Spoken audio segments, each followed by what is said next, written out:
প্রীতি ও শুভেচ্ছা জানিয়ে শুরু করছি আমাদের আজকের প্রতিবেদন। দর্শক, আপনারা জানেন আমরা প্রতিনিয়ত দেশের বিভিন্ন জায়গায় গিয়ে প্রতিবেদন করে থাকি অসহায় নারীদের। এমনই একজন অসহায় নারী এসেছে। দর্শক, কথা না বাড়িয়ে তার সাথেই কথা বলি। আসসালামু আলাইকুম। ওয়ালাইকুম সালাম। আসসালামু আলাইকুম। ওয়ালাইকুম আসসালাম। ভাইয়া কেমন আছেন? ভালো আছেন? জি আলহামদুলিল্লাহ ভালো আছি। আপনি কেমন আছেন? ভালো আছি ভাইয়া। কি নাম আপু আপনার? আমার নাম তাসলিমা। তাসলিমা আপু। আচ্ছা, এই যে আমাদের ইউটিউবের সামনে কেন আসছেন, কি দুঃখ কি কষ্ট, আপনি প্রবাসে ছিলেন, সেই প্রবাস জীবনের গল্পটাই একটু শুনুন। আমি যখন বিদেশ গেছিলাম তো মা একটা ভালোই পড়ছে, ম্যাডামটা ভালো না, বেশি সুবিধা না। পরে আমি 2 বছর আচ্ছা, বিদেশ কিভাবে গেলেন? বিদেশ কিভাবে গেছি, আমি বিদেশ কিভাবে গেলেন, কেন গেলেন, সেই গল্পটা একটু বলেন। গেছি কি কেন বলে, আমার অভাবের কারণে গেছি। আমার ছোট ভাই, মা, ভাইয়ের বউ, ভাইজি লইয়া চলি। পরে আমার ভাই গিয়ে আমরা অত্যাচার করে বেশি, মা রূপে আমার অত্যাচার করে। পরে আমরা মাইজি আলাদা খাই। খাওয়ার পরে তো আমি কিন্তু ক্যান্টনমেন্ট মার্কেটে আসছিলাম, একটা লোক আমার পাইছে, দেখে কয় তুমি বিদেশ যাইবা? আমি গেছি যাবো। কোন জায়গা? সৌদি আরব। তো আমার ভাইটার কাছে গেছিলাম, জানো ভাই ফোন দিয়ে কইতেছে বিশা ভালো না, না ভালো যাওয়া দরকার নেই। তবে হ্যাঁ কাছে ফোন দেওয়া কয় কি হ্যাঁ বিশা ভালো, আমার মালিকের লেগে। আচ্ছা ঠিক আছে তাহলে যাইব। পরে আমার কারেন্ট ইচ্ছা করে আসছিল, এটা বন্ধক দিচ্ছি। বন্ধক দেওয়ার পরে দেখি 500 টাকা হয় না। পরে হ্যাঁ আবার 20,000 টাকা দিচ্ছে আমারে। দেন 500 টাকা করছি, কইরা বিদেশ গেছি। যাওয়ার হচ্ছে বালে কাম করতে আসি, খাইতে আসি। ম্যাডামটা মাস্টার, ও বাসায় এলে অনেক করে, চেঁচাচেঁতি রাগারাগি করে। পরে আমি বাইরে করলাম ভাই আমি আর থাকতাম না, আমি যাই গিয়ে 2 বছর হয়ে যাই গিয়ে আমি থাকতাম না। পরে এলেছি আবার পরে তো আমার খাওয়াতে হবে টাবল আছে। পরে আমার খাওয়াতে হবে বিষাবার করছে আবুয়ার লেগিয়া, রিয়াতের লেগিয়া। আগে আছে আমার আবুয়া, অন গেছি রিয়াত। যাওয়ার পরে বাসাটা ভালো, মাইয়াটা খারাপ। কাঁদতে এই বাসা পালাইয়া মক্তব্য দিচ্ছে। মক্তব্য থেকে আরেক বাসা তাইলাম, আরেক বাসা গিয়া পরে এই বাসা দিয়ে মোটামুটি ভালো হবে। আমারও মেয়েদও গনাইতে আসছে।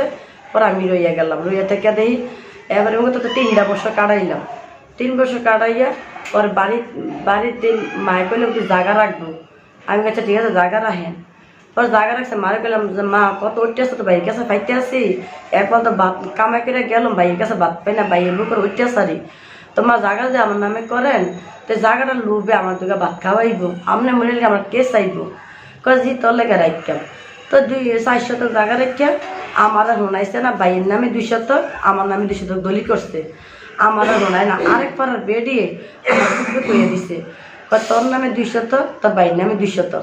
তো আমি তাহলে আমি আর বিদেশ করতাম না। আমি আমার 2 বছর লেগে টিকে বিশা লাগাইছিলাম, তো আমি আর করতাম না, আমি যাই বাড়িতে পাই গেলাইছি। আচ্ছা, ওইখানে বিদেশ যে গেলেন, ওখানে আপনার কত টাকা বেতন পাইতেন? 2100, বাংলাদেশে 2100। 21,000। হ্যাঁ বাংলাদেশে আপনি তো ভালো টাকা বেতন পাইতেন। হ্যাঁ 21,000 টাকা পাইতাম। মহিলারা তো বিদেশ গিয়ে অনেক ধরনের নির্যাতন হয় না। আল্লাহ আমার মরবি দোয়া পাইছি না, আমার মালিক বালেই পাইছি।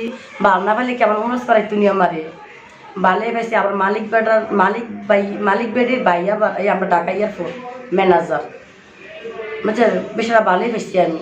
খালি ওর বাচ্চারাই ক্যাশ করি বেশি। ক্যাশ করলো আমার লোক আর পারে না ক্যাশ করিয়া।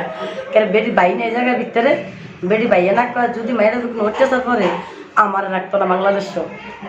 আবার এমনি ডরাইতো আবার এরকম করতে।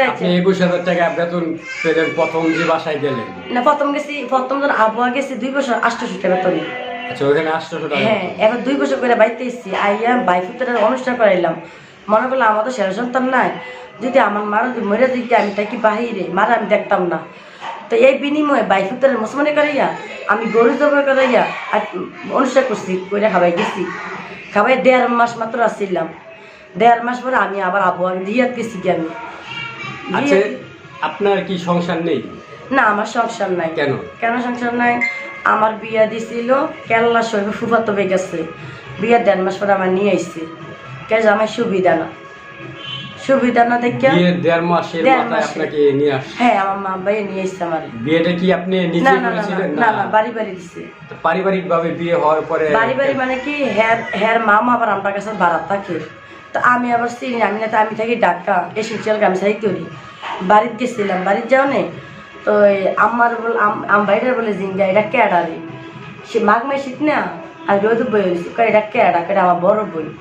বিয়া দিছে তুই না তোর বর তুই দি বিয়া করছো আমার বোনে আমার বিয়া করাইছে। এবার তোর কনে এবারে কি হচ্ছে তো কইছে তোর বোনটার বিয়া দিবি নি, আমার তো একটা ভালো একটা ছেলে আছে। ছেলে কি করে কিছু করে একটা ব্যবসা, কি ব্যবসা মিষ্টির দোকানের। এবার তার কাছে ছেলে ভালো হইলে আমি বিয়া দেয়। তো বিয়েকে চাইছে মোটামুটি ছেলে দেখা যায় ভালো, তার ভিত্তি কি জানে না। পরে আমি চাকরি করছি, কানে গলা লইছিলাম, তো কানে গলা দিয়ে দিছে, ল্যাপটপ দিয়ে দিছে। 1.5 মাস পরে আমার হরিয়ে কি তোমার কানে মিষ্টি আর গছেন না আমার কাছে, তো দিছি বালা দেওয়া হতে দেয় না তা আমি আমরা তাই 1.5 মাস সংসার করার পরে আর আপনি না না না না না বিয়ে শাদী করি না। কেন বিয়ে দেওয়া হয়েছে, আবার যদি এরকম ফেলে দেখে আবার টাকা পয়সা পাই আবার ঘর আয়াম তো দরকার নাই। আপনার জীবনে কি বিয়ে কয়টা হয়েছে? একটা বিয়ে 1.5 মাস। হ্যাঁ 1.5 মাস বিয়ে করলেন। তো এইভাবে কি আপনার এভাবে জীবন গেছে? আমরা তো ভাড়াঘর থাকি, আমার ভাড়াঘর থাকি, আমার বাইজি বাইকে তো গেছি গিয়া, ওকে তারা সংসার টানবো কিভাবে? তা আমরা মাইজি কর্ম করি। আমার মা সুটকি বেচছে, কাপড় বিক্রি করছে, এভাবে সংসারটা চলে গেছে। আমি গার্মেন্টস থেকে গিয়ে ওই মেল জুটের মিল আছে না, ওই জুটের মিলে থাকি কি অপারেটর আমি। আচ্ছা, এই গল্পটা শুনি এবং প্রবাসের গল্পটাই শুনি। তারপর প্রবাসে কি হলো? প্রবাসে গেছে পরে আমি 1 বছর থেকে প্রথম বাসাটা গেছি, রিয়াদ গেছি। বাসার ভিতরে মাইনি একটা আছে, মাইটা এক হইবি খাবুইরা ওই আমার দেখতারে না, ওই ওর মা আবার অসুখ। পরে আমি যদি কাম করি ওর কাছে হয় না, ওই কি করে ঘরের ভিতরে সাবুন দিয়ে শ্যাম্পু দিয়ে পানি দিয়ে নিয়ে বালতি দিয়ে দিয়া দেয়। তো এইটি ধুতে গেলে আমার একটা বেদনা, তো আমি থাকতাম না, আমি যাই গেলাম।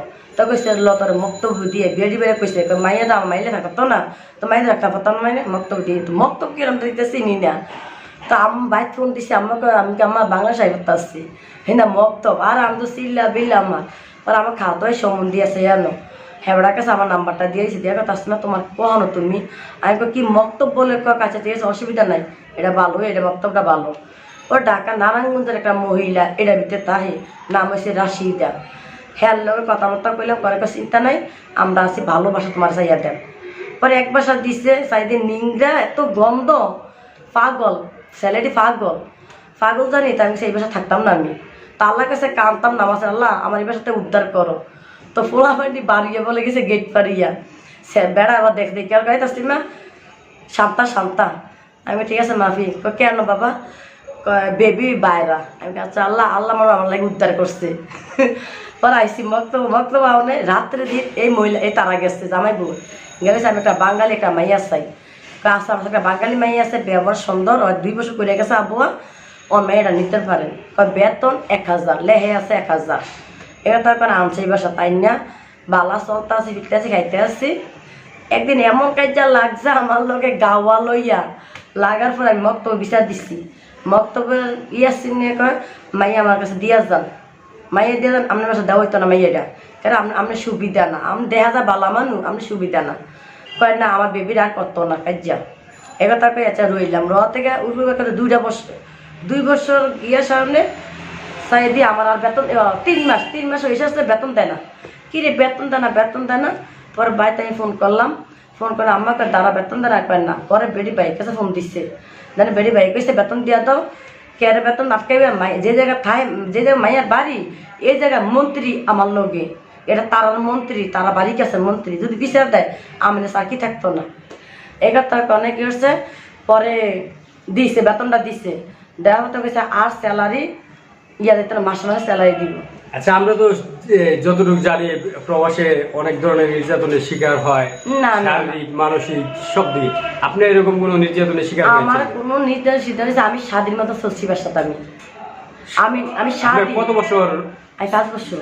5 বছর সৌদি আরবে? 1 বছর 2 বছর 1 মানে কি গরম স্বাধীন ছিলাম, খালি ম্যাডামরা ক্যাশ করে এলাকায় নিছি। আর অনজিয়া যেটা গেছি বাসা পাল্টাই আরেকটা, এটা ভালো, আমি নিজের এটা তারা খাবাইছি। এবার আমি বাংলাদেশে ভাগ করলে হ্যাঁ তারা অনেক মিয়া করতো, ওকে মিয়া। আচ্ছা, বুঝছেন, অনেক এক কথাই তা বকশিস দেয় না তারা। আবার ওই স্যালারি দিয়ে পাইতাম 1080। এত সুখে ছিলেন, আরামে ছিলেন আপনি? সুখে আসছিলাম, শান্তিতে আসছিলাম। জন আমার মারে কইলাম 2 ঘন্টা জায়গা চাইতো বিলা, আমি জায়গা চাইছি আমরা বাড়ি গেছে। তা আমার ভাই একদিন ফোনে কয় কাফা আমি তো এদিকে যাইতাম না, বাহে জন দিয়ে গেছে না, জায়গা জমি আমরা রে আমার এই দেখো জায়গা রেখে দেখ যে আমার থাই ওকা এটা শ্বশুর বাড়ি ঘর আমার ভাই শ্বশুর বাড়ি। দর্শক, আপনারা শুনলেন প্রবাস জীবনে অনেকে গল্পই আপনাদেরকে শুনিয়েছি, কষ্টের জীবন।